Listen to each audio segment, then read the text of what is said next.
të dyti ky është një kolonializim i ri. Çfarë do ndodh me këtë?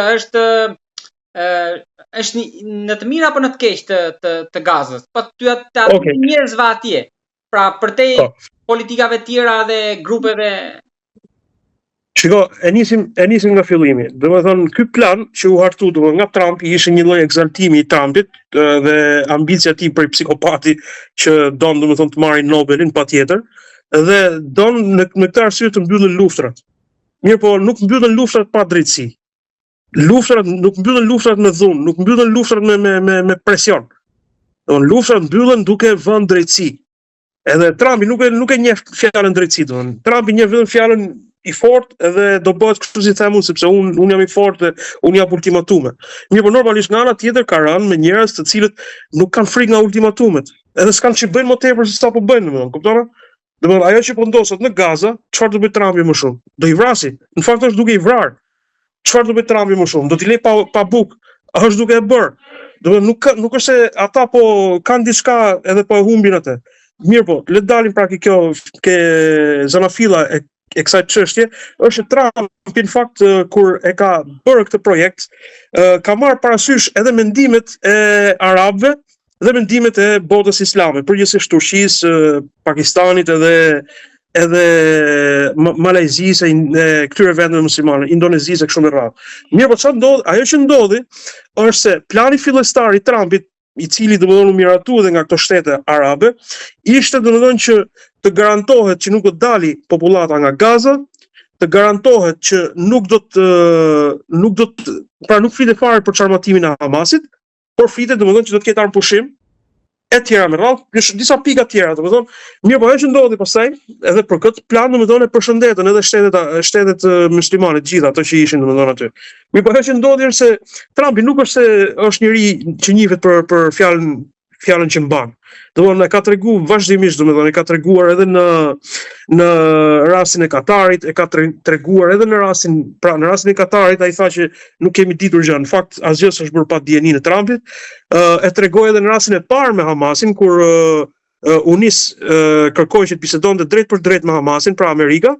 Dhe ajo që ndodhi pastaj, pra filloi një dialog mes fisnikësh ose mes kalorësish, siç ishin mesjet, domethënë ku në kohën tonë mund të themi dialog prej burrash që kanë besë, e filloi kështu me Hamasin dhe Hamasi e respektoi, domethënë për respektin e Trumpit nxorri liroi nga burgu atë pengun amerikan, i cili edhe deklaroi që këtë e bën vetëm për hap të Trumpit.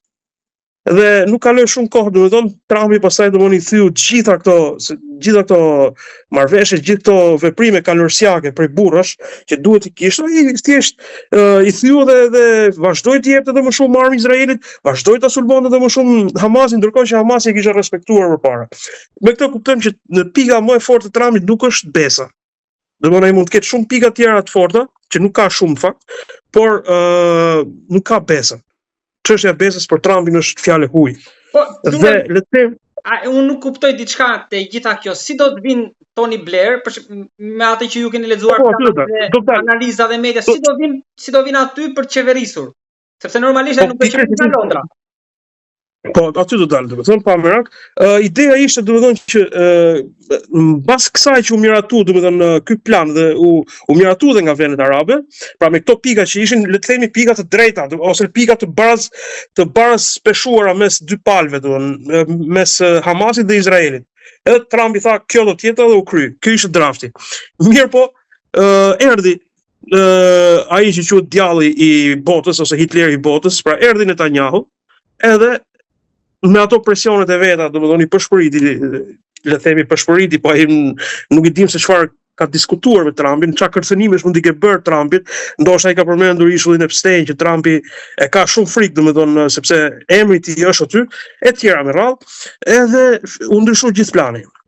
Mirë, po më e keqja dhe më imoralja e kësaj çështje është sepse Trumpi e reklamoi para botës që ky është plani që e kanë pranuar edhe bota islame. Në fakt nuk ishte ky plani që ka pranuar bota islame, përkundrazi, bota islame shprehu indignatën e saj për këtë lloj, madje kanë deklaruar, domethënë që ky nuk ka qenë plani që ne kemi rënë dakord. Gjitha këto, po çfarë është ky plan i ri, le ta diskutojmë pra kjo e reja, çfarë është? Në të vërtetë kjo është një le të themi ky është një ultimatum i Trumpit, që ju do të dorëzoni armët, edhe ne do të bëjmë me Gazën si dum ne pastaj. Kaq. Do të thonë si kaq. Do të thonë imagjinoni. I ka kërkuar Izraelit, shiko,